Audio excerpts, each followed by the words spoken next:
এই মুহূর্তে জামাতকে নিয়ে যা হচ্ছে এটি রীতিমতো নাটক এবং সিনেমাকে হার মানায়।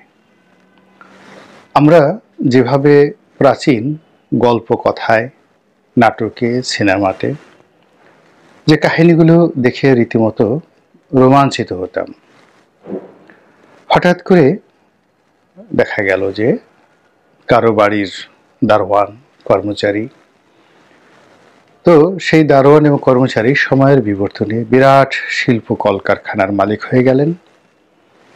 আবার নিয়তির নির্মম পরিহাসে একসময় তিনি যে বাড়িতে কাজ করতেন সেই গৃহকর্তা তার কাছে আবার চাকরির জন্য যাইত। তারপর রাজসিংহাসনের অধিকারী রাজাকে কখনো কখনো ইতিহাসের নির্মম যে পরিহাস, পথের ভিখারি হতে দেখেছি। আমরা জীবনে দেখিনি, নাটক সিনেমায় দেখেছি। আবার পথের ভিখারি কখনো কখনো দেখা যাচ্ছে প্রকৃতির অপার দয়ায় কেবল রাজ সিংহাসন নয়, সঙ্গে সঙ্গে রাজকন্যাও পেয়ে যান।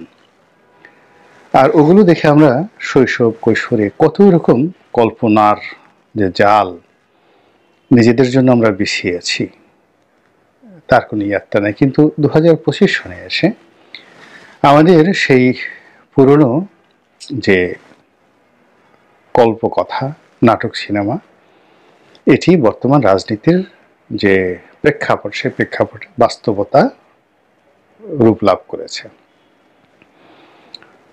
আগস্ট মাসের 4 তারিখ পর্যন্ত, এমনকি 5 তারিখ দুপুর পর্যন্ত বাংলাদেশ বলতেই আওয়ামী লীগের রাজত্ব, বাংলাদেশ বলতেই শেখ পরিবারের রাজত্ব। শেখ হাসিনার জীবন যতদিন আছেন এ বাংলায়, ততদিন অন্য কেউ প্রধানমন্ত্রী হবে এ কথা কেউ স্বপ্নেও কল্পনা করেনি। এবং শেখ হাসিনাকে নিয়ে তার যে শক্তিমত্তা, এসব নিয়ে মানুষের মধ্যে এরকম একটা অবস্থা ছিল যে এ যতদিন জীবিত থাকবেন ততদিন বোধ হয় ওই সিংহাসনে আর কারোর বসা হবে না। এই জন্য অনেকেই ঠাট্টা করে বলতেন যে হে আল্লাহ, তুমি তাকে বেহেশত নসিব করো, তোমার তো আর অভাব নেই, তাকে যদি তোমার এত ভালো লাগে এই দুনিয়া থেকে তাকে সসম্মানে নিয়ে যাও, নিয়ে তুমি তাকে জান্নাতুল ফেরদাউস দিয়ে দাও, আমাদেরকে একজন ধুলো ধূসরিত আমজনতার নেতা, রাজা হিসেবে দান করো। তো সেই শেখ হাসিনা এভাবে যাবেন, এটা আমরা কেউ স্বপ্নেও কল্পনা করতে পারিনি। এবং এখানে সেই নাটক সিনেমার যে কাহিনী সেটিকে হার মানিয়েছে। দ্বিতীয়ত, এই বাংলায় সবচেয়ে অবহেলিত এবং সবচেয়ে বিপদগ্রস্ত দল হিসেবে জামায়াত ইসলামী গত 15টি বছরে সাধারণ মানুষের যে আবেগ এবং অনুভূতির মধ্যে ছিল, এবং আওয়ামী লীগের অনেক ঘোরতর সমর্থক যারা মুক্তিযোদ্ধা ছিলেন এবং 71-এ জামাতের কর্মকাণ্ড দ্বারা মারাত্মকভাবে ক্ষতিগ্রস্ত হয়েছেন। আবার অনেকে কেবলই মাত্র আদর্শিক কারণে জামাতকে যেভাবে ঘৃণা করতেন, ঠিক সেই ঘৃণার মধ্যে থেকেও কেবলই মাত্র আওয়ামী লীগের জুলুম এবং অত্যাচারের কারণে অনেকে জামাতের প্রতি সহানুভূতি ছিলেন। তো সেই জামাত এই 2025 সনে এসে এতটা শক্তিশালী হয়ে পড়বে এবং তাদেরকে আল্লাহ রাব্বুল আলামিন এমন একটা জায়গায় পৌঁছে দিবে যে তাদের অবস্থানের কারণে সমস্ত মানুষ তাদেরকে হিংসা করবে, এটা আমরা কেউ স্বপ্ন কল্পনা করিনি। আরও আশ্চর্য ঘটনা হলো যে জামাত বলতে বাংলাদেশে সাধারণত বাংলাদেশ জাতীয়তাবাদী দল বিএনপির একটা বি টিমকে বোঝানো হতো। বিএনপি যেখানে, জামাত সেখানে। বিএনপির দয়া মায়া ছাড়া জামাত বাঁচতে পারবে না, এবং বিএনপি তাদেরকে বগলের তলে রাখলে তারা বগলের তলে থাকতে বাধ্য, তাদেরকে কম্বলের তলে যদি ঢুকায় তারা কম্বলের তলে যাবে। আবার যখন পছন্দ হবে না তখন বলে যাও, তোমাদেরকে আর ভালো লাগে না, গেট আউট, তোমরা চলে যাও এবং রাস্তায় রাস্তায় ঘুরো। এরকম একটি বিশ্বাস যারা ধারণ করতেন, তারাও বর্তমান যে রাজনৈতিক অবস্থা, সেই অবস্থায় জামাতের যে শক্তিমত্তা, জামাতের যে নড়াচড়া এবং জামাত যা কিছু করছে এটি তাদেরকে রীতিমতো, আমরা যদি আঞ্চলিক ভাষায় বলি, একদম লোকজন টাসকি খেয়ে গেছে। তো এই যে জামাতের এই অবস্থায়, জামাতের মূল যারা মদতদাতা বাংলাদেশের রাজনীতিতে, সেটা হলো বাংলাদেশ জাতীয়তাবাদী দল বিএনপি। তারা সবচেয়ে বেশি আশ্চর্য হয়ে গেছে। প্রথমে ৩-৪ মাস তারা শুধু ভেবেছে এ কি হচ্ছে, জামাত এটা পারলো কি করে। তারা কি চোখের সর্ষে ফুল দেখছে? ঘটনা কি সত্যি? আসলে কি এরকম কোনো ঘটনা ঘটেছে, নাকি তারা স্বপ্ন দেখছে? এইভাবে সেপ্টেম্বর, অক্টোবর, নভেম্বর পর্যন্ত গেছে। যখন তাদের উপর আঘাত এসেছে এবং তারা দেখেছে যে জামায়াত ইসলামী ছাত্র সংগঠন শিবির তাদেরকে বড় বড় কলেজে ঢুকতে দিচ্ছে না, অর্থাৎ ছাত্রদলকে ঢুকতে দিচ্ছে না, দেশের প্রচলিত যে গণমাধ্যমগুলো রয়েছে সেখানে জামাতের আমিরের কথা যত গুরুত্ব সহকারে প্রকাশিত হয়, ওভাবে বিএনপির কোনো নেতার নামগন্ধ নেয় না।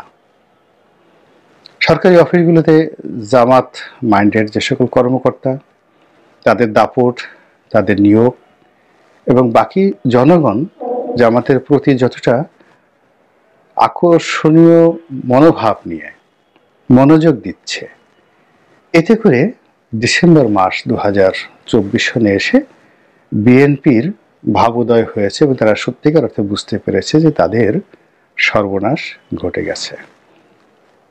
এখন তারা আর জামাতকে আগের মতো ভাবে না।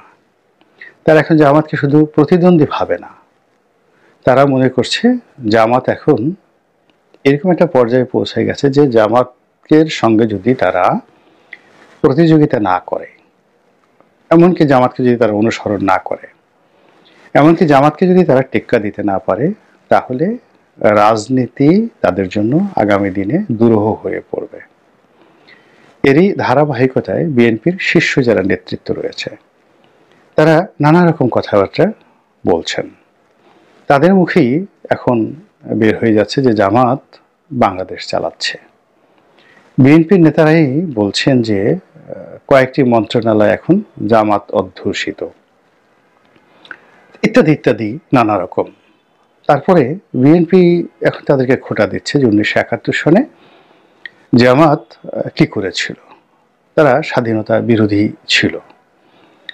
স্বয়ং তারেক রহমান সাহেব জামাতকে খোঁটা দিয়ে বলার চেষ্টা করেছেন আওয়ামী লীগের সঙ্গে তুলনা দিয়ে একদল এদেশের মুক্তিযোদ্ধাদের উপর আক্রমণ চালিয়েছে, পাকিস্তানি সৈন্যদের দোসর হিসেবে যত অন্যায় অপকর্ম ছিল সেগুলো করেছে, আর এক দল মানুষকে যুদ্ধের মধ্যে ফেলে দিয়ে তারা কলকাতাতে গিয়ে পালিয়েছে। সঙ্গতির কারণে এখানে মূলত আওয়ামী লীগকে ইন্ডিকেট করা হলেও আক্রমণ করা হয়েছে জামাতকে। তো এই যে জামাতের যে উল্লম্ফন, আস্ফালন, কিংবা জামাতের অভ্যুদয়, কিংবা জামাতের জয় জয়কার, আপনি যেভাবে ব্যাখ্যা করেন না কেন, এটি এখন বর্তমান জমানার বাস্তবতা। এবং এই বাস্তবতার কারণে আগামীর যে নির্বাচন, আগামীর রাজনীতিতে বিএনপির প্রধান প্রতিপক্ষ এখন আর আওয়ামী লীগ নয়। এবং সবচেয়ে বিএনপির জন্য খুব অস্বস্তিকর অবস্থা তৈরি হয়ে যাবে। সেটি হলো নির্বাচন যদি দীর্ঘমেয়াদে পিছিয়ে যায় এবং যে কথা মানুষ বলাবলি করছে যে জামাত যদি কোনো কারণে ক্ষমতায় চলে আসে, রাষ্ট্র ক্ষমতায় যদি জামাত চলে আসে, তাহলে বিএনপির তো কচু গাছের সঙ্গে গলায় দড়ি দিয়ে মরতে হবে। এটা কি সহ্য করা যায়? এবং সেই কাজ করার জন্য কিন্তু জামাত কোমরে গামছা বেঁধে সে যে পরিকল্পনা করে এগুচ্ছে, সেই পরিকল্পনাকে ভেস্তে দেওয়ার জন্য এই মুহূর্তে বিএনপির যেটি দরকার সেটি হল ইমিডিয়েট একটা নির্বাচন। এই নির্বাচন যদি 2025 সনের মধ্যে হয় তো বিএনপির জন্য এটি মানে রীতিমতো সাপে বর হয়ে দাঁড়াবে। অর্থাৎ এই জুলাই আগস্টের বিপ্লবের যে সুফলটা, এটি বিএনপির ঘরে আসবে। এবং বিএনপি সবসময় যেটি করেছে, প্রকৃতি তাদেরকে একটা সুযোগ করে দিয়েছে। 1975 সনের 15 আগস্টের পর বহু ঘটনা, দুর্ঘটনার পর 7ই নভেম্বর হলো এবং সেই 7 নভেম্বর পর্যন্ত বিএনপির কোনো অস্তিত্ব ছিল না এবং কোনো ঘটনার সঙ্গে কিন্তু জিয়াউর রহমান সরাসরি সম্পৃক্ত ছিলেন না। 15ই আগস্টের সঙ্গেও ছিলেন না, 7ই নভেম্বরের সঙ্গেও ছিলেন না, খালেদ মোশাররফ সাহেব যে বিদ্রোহ করেছেন সেটার সঙ্গেও ছিলেন না, জেল হত্যার সঙ্গেও ছিলেন না, কোনো কিছুর সঙ্গে ছিলেন না। তিনি অ্যাবসলিউটলি একটা প্রফেশনাল যে মোড রয়েছে সেই প্রফেশনাল মোডে সেনাবাহিনী চাকরি করেছেন। কিন্তু নিয়তি এবং প্রকৃতি তাকে এমন একটা সুযোগ করে দিল যে তিনি একেবারে শাহেনশাহ হয়ে গেলেন। আবার যখন এরশাদের পতন হলো তখন বিএনপি ভীষণ রকম বিপর্যস্ত, কেননা 10টি বছর ধরে এরশাদ কন্টিনিউয়াসলি যাদেরকে টার্গেট করে তার রাষ্ট্র ক্ষমতাকে ব্যবহার করেছেন এবং বিএনপিকে তছনছ করে দেওয়ার জন্য, বিএনপিকে ভাঙার জন্য সব কিছু করেছেন। ফলে 1991 সনে বিএনপি ক্ষমতায় আসবে এটা বিএনপিও ভাবেনি এবং সত্যিকার অর্থে যখন তারা ক্ষমতায় এলেন, সরকার গঠন করা থেকে শুরু করে অনেক কিছুতেই তাদের বিব্রত বোধ করতে হয়েছে, কিন্তু প্রকৃতি তাদেরকে সুযোগ করে দিয়েছে। তো এইবারও একই অবস্থা। এবার যে বিপ্লব হলো সেই বিপ্লবের সঙ্গে এখন ওপেন সিক্রেট যে জুলাই আগস্টের বিপ্লবের পেছনে জামাতের দীর্ঘদিনের পরিকল্পনা ছিল। এখন জামাত বিজয়ী, এই জন্য এই কথাগুলো বলা যাচ্ছে। আবার আগামীতে যদি জামাত পরাজিত হয় তাহলে আর এক দফা ফাঁসির কাষ্ঠে ঝোলার জন্য যত তথ্যপত্র দরকার বাংলার আনাচে কানাচেগুলো ছড়িয়ে আছে। অর্থাৎ এখন যাদেরকে মাস্টারমাইন্ড বলা হচ্ছে, যাদেরকে বিপ্লবের অগ্রনায়ক বলা হচ্ছে, তাদের প্রায় সবাই জামাতের সাথে সম্পৃক্ত, ছাত্র শিবিরের সঙ্গে সম্পৃক্ত। জামাত এখানে ইনভেস্ট করেছে, টাকা খরচ করেছে এবং শেখ হাসিনার পতনের জন্য প্রয়োজন একটা সশস্ত্র বিপ্লব যদি হয় সেটা করার যে একটা পরিকল্পনা ছিল সেটাও কিন্তু মাস্টার মাইন্ডরা বলে গেছেন। তো কাজেই জামাত ঝুঁকি নিয়েছে। সেই অর্থে বিএনপি এখানে মাস্টার মাইন্ড না হলেও বিএনপি সমর্থন দিয়েছে, তাদের নেতাকর্মীরা স্বতঃস্ফূর্তভাবে এখানে অংশগ্রহণ করেছে, এটা সত্য। কিন্তু এই মুহূর্তে যদি নির্বাচন হয় প্রকৃতিগতভাবে দেখা গেল যে পুরো যে সুফল এটি বিএনপি পেয়ে যাবে এবং সেটি বিএনপি জানে যে 2025 সনের মধ্যে যদি নির্বাচন না হয় তাহলে তাদের এই যে প্রকৃতি প্রদত্ত সুযোগটি, সেই সুযোগটি আর তারা কাজে লাগাতে পারবে না। এই সুযোগটি জামাতের ঘরে চলে যাবে।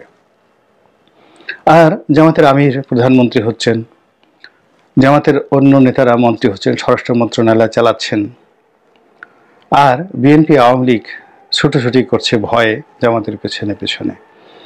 এইরকম দৃশ্য কল্পনা করতে করতে আওয়ামী লীগের লোকজনের রক্তবমি হওয়ার মতো উপক্রম হয়ে পড়েছে। আর বিএনপির লোকেরা যে কিভাবে তাদের যে ক্রোধ, তাদের যে বিরক্তি প্রকাশ করছে তা সাম্প্রতিক সময় আমরা বিএনপির নেতাকর্মীদের মুখে, চোখে, অভিব্যক্তিতে দেখতে পাচ্ছি। রাজনীতি খুবই পরিবর্তনশীল, পৃথিবী বিবর্তনশীল, এখানে সবকিছুই সম্ভব। তো সেই দিক থেকে আগামীতে এই বর্তমান যে রাজনীতির মেরুকরণ এটি কোথায় গিয়ে শেষ হয় একমাত্র আল্লাহ রাব্বুল আলামিনই বলতে পারেন।